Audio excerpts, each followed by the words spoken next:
Bonjour les amis, allez, nouveau custom, level 3, 2011, format 4.3, donc le custom de Jonathan. Voilà, donc custom level 3, full custom en externe, full upgrade en interne. Très très joli, biton noir et titane. Voilà, des couleurs que j'apprécie beaucoup moi. Allez, on démonte la bête. Et on revient sur le travail effectué au moment du remontage. Donc un PA qui est préparé pour du gaz et du HPA, les deux. Donc Jonathan, au niveau HPA, tu pourras jouer à 90 PSI sans problème. Et niveau gaz, donc là, je te conseille du 150 PSI et 175 PSI là par les temps qui courent actuellement. Et en été, printemps, du 110 au 130 PSI, ça suffira largement. Le gaz prend de l'ATM, c'est celui-ci, voilà, le nouveau gaz de chez Airsoft Entrepôt. Très très efficace. Et n'en prends pas un autre.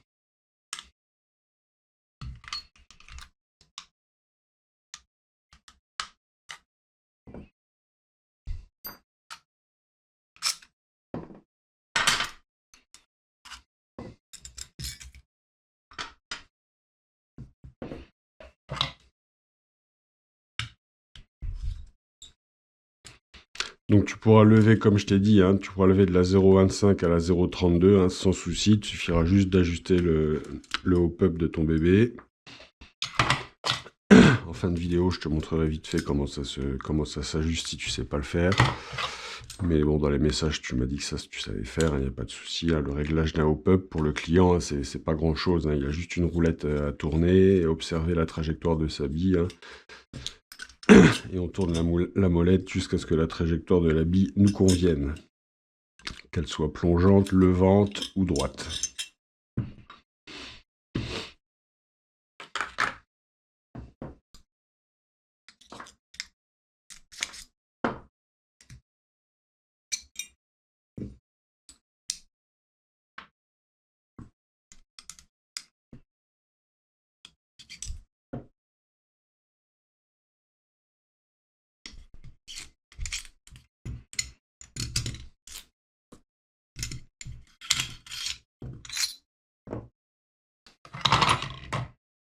Pardon.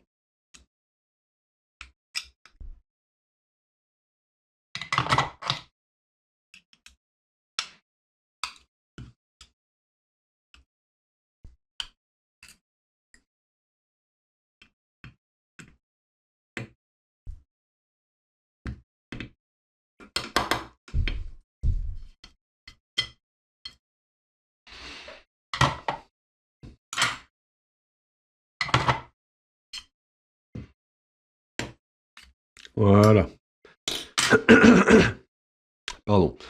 Donc le grip Gunsmith Bros ou Airsoft Masterpiece, mais je crois que c'est Gunsmith Bros qui le fait. Celui-là, un staccato tape, donc recouvert d'un sticker façon skater, antidérapant, donc qui donne un grip vraiment très très efficace quand on l'a en main. J'ai dû reprendre le grip, il passait pas tout à fait sur la frame. Voilà, pas grand chose, mais j'ai dû le reprendre à deux endroits différents. Voilà, magnifique en titane. Le trigger, on est sur un Co de chez Edge en titane, sur un trigger bar Airsoft Masterpiece, donc ajusté, le trigger job est fait. L'éjecteur de chargeur, modèle STI, ça sont typiques des modèles qu'on trouve sur les grips STI, donc Staccato c'est du STI, c'est utilisé par STI. Voilà, très bonne action du trigger, le trigger job est fait, aucun souci. Très joli grip.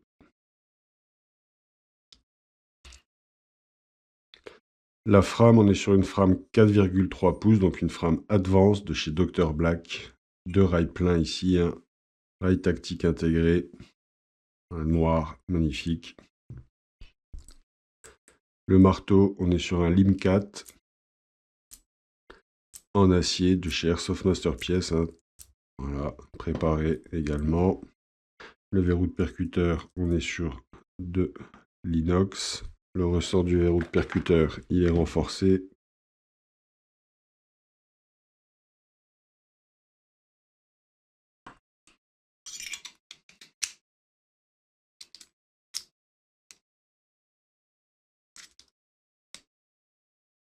Voilà.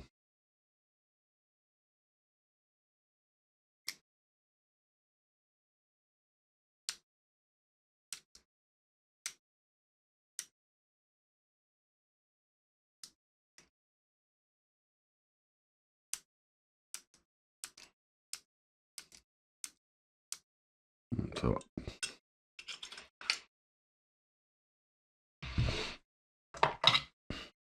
Voilà, les vis de grip fournies avec le grip. Je suis fatigué ce matin.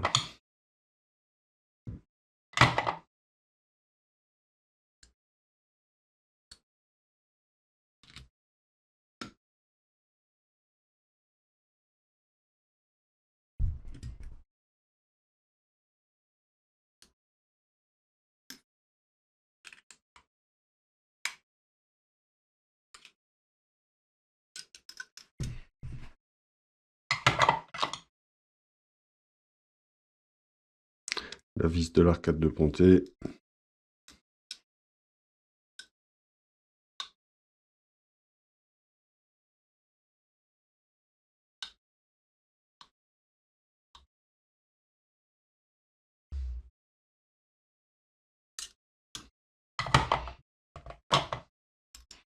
Le disconnecteur donc en inox.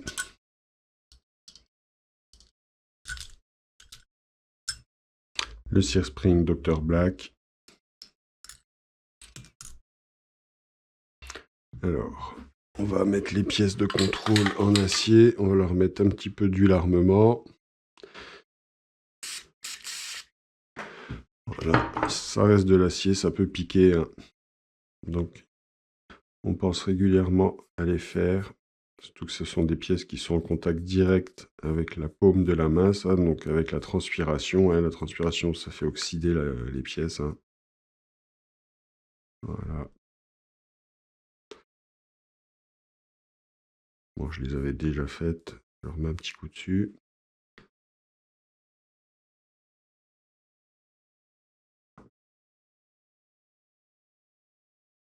Voilà. Donc la sécurité de grip noir mat SV3 de chez Airsoft Masterpiece, donc en acier, que j'ai dû reprendre également. Le hammer housing avec le ressort de marteau ajusté.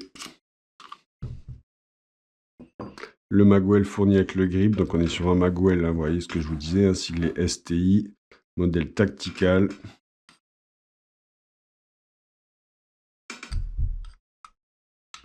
Et sur ces grips-là, ce qu'ils ont fait de bien pour une fois, c'est qu'on peut mettre tout type de magwell. Hein. C'est pas des magwells spécifiques alu.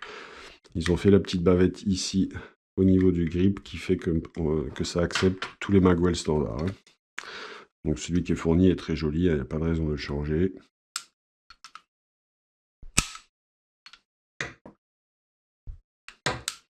Le Safety Spring Plugger, Airsoft Masterpiece. La sécurité de pouce que j'ai dû reprendre également.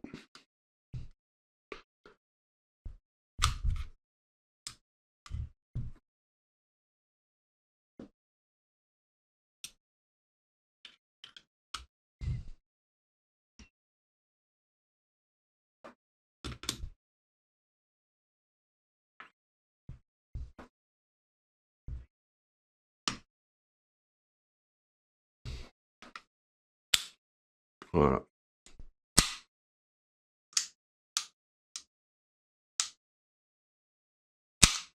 Je peux dire que c'est court et léger. Hein. On verra lors des mesures. La frame est remontée, très jolie. Hein.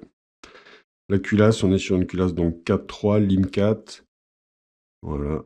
Titane également, qui doit peser dans les 60 grammes. Mire arrière à fibre optique Dr Black, mire avant à fibre optique Dr Black, les deux en titane. Le BBH en aluminium usiné. Nozzle donc Edge renforcé, mais version standard, qui permet de jouer HPA et gaz, mais qui ne permet pas de faire un cycle maximum, un cycle aussi court qu'avec un nozzle longue version. Voilà, j'expliquerai pourquoi après.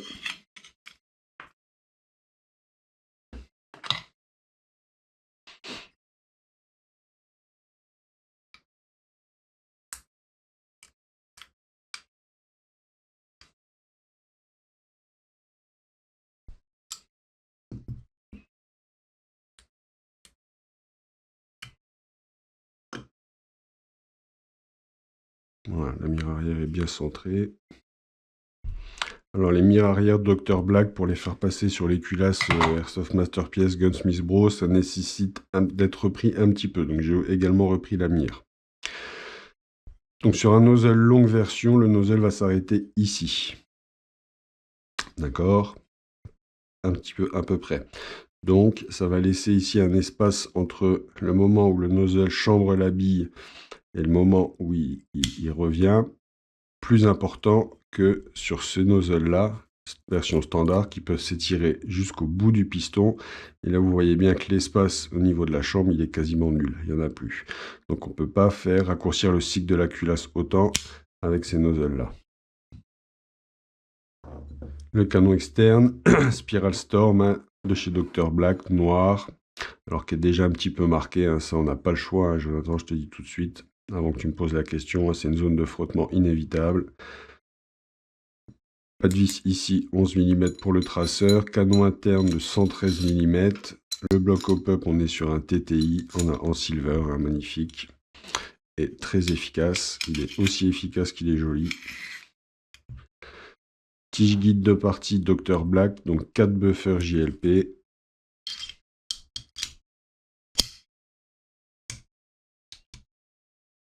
Voilà.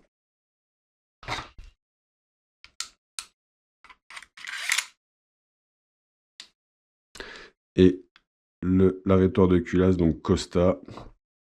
Alors pour le réglage du hop-up, Jonathan, quand tu déculasses, la roue de réglage du hop-up, elle est ici. Quand tu tournes à droite, tu vas donner de l'effet hop-up, tu vas lever ta bille. Et quand tu vas tourner à gauche, tu vas baisser l'effet hop-up, tu vas baisser ta bille. Une fois que tu as réglé ton hop-up, tu reculasses. Tu remets le slide stop qui est repris, donc tu as juste à le pousser. Et très important, là, je sais pas si tu vois, ta culasse ne peut pas revenir complètement à l'arrière. C'est parce que la vis ici, dans la chambre, est dévissée. Donc le nozzle tape dessus et ne peut pas rentrer complètement dans le bloc hop-up. Du coup, la culasse ne fait pas un cycle complet. Donc cette vis-là, tu viens la revisser complètement après ton réglage. Voilà.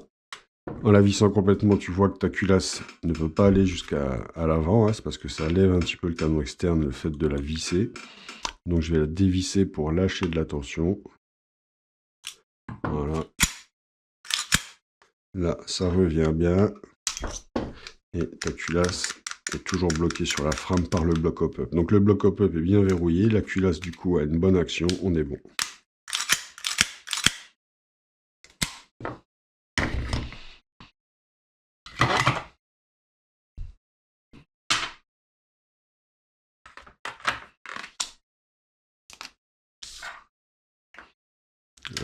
Une petite mesure.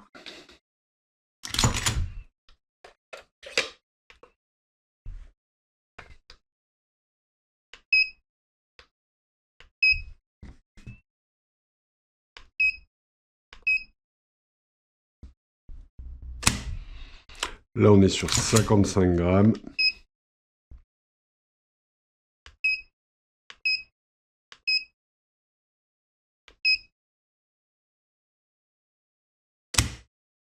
Là, on est sur 33 grammes.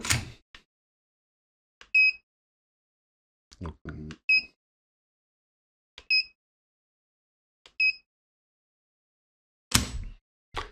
et 41 grammes. On va dire qu'on est sur une moyenne 50, 80, 120 divisé par 3, allez, 40. Allez, on va arrondir au supérieur. On est sur 45 grammes de moyenne de pression nécessaire pour le déclenchement du tir. On va mesurer sa course.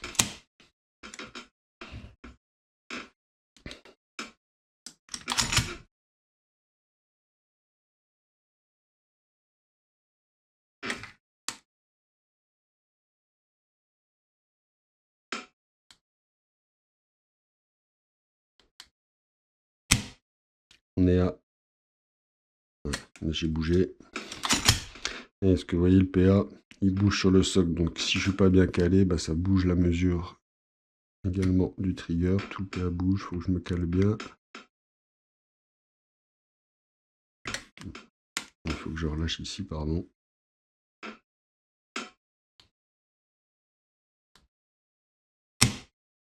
« 0,96 ». Voilà, je savais bien que c'était très court.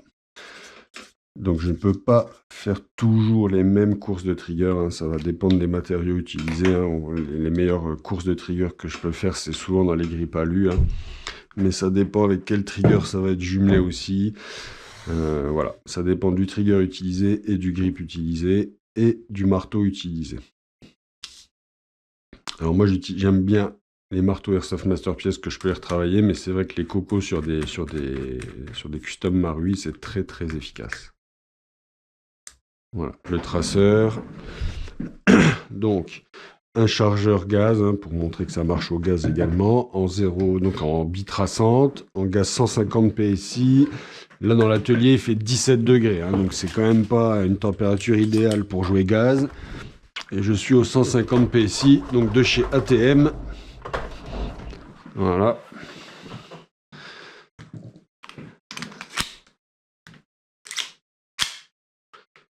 Déjà une bille.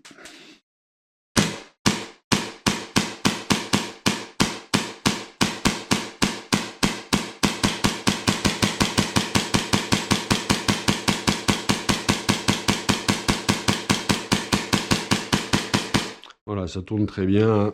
C'est léger, réactif, il n'y a pas de souci.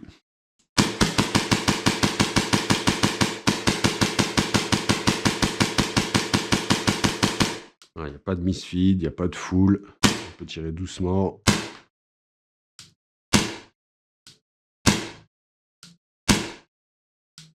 Il n'y a pas tant de kick que ça. Donc pour maintenir ta cible en visée, ça va être quand même pas mal.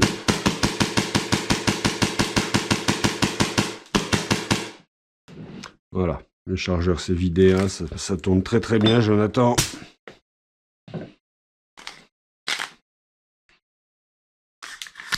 Voilà. Il faut un petit peu claquer le chargeur. Je te conseille d'enlever ces talons de chargeur Marui qui passent tout juste avec le magwell. Hein, tu les enlèves, tu as juste un pin ici sur lequel appuyer, tu fais glisser ton talon, ça risque rien de l'enlever. Et puis par la suite, rachète-en des beaux, hein, pour un custom comme ça, il te faut des beaux talons de chargeur, quoi.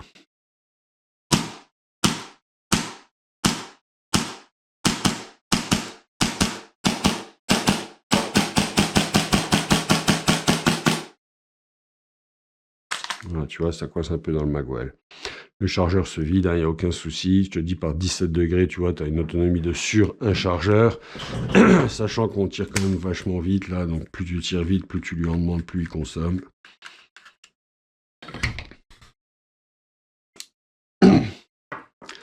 Voilà, au niveau FPS, je pense que tu seras max en plein été à 340 FPS, hein, vraiment maximum, avec un gaz de 130 PSI en plein été. Là, en hiver, tu vas plutôt être autour des 310 FPS. Et au HPA, tu vas pouvoir le jouer à 90 PSI. Là, j'étais à 90 PSI, tu vas être pareil, aux alentours des 310 FPS. En 0,25, donc tu seras bien pour toutes tes puissances, que tu joues en CQB, en Speedsoft ou dehors en forêt. Voilà, je vous remercie d'avoir suivi la vidéo et je vous dis à bientôt pour une prochaine, les amis. Ciao, ciao.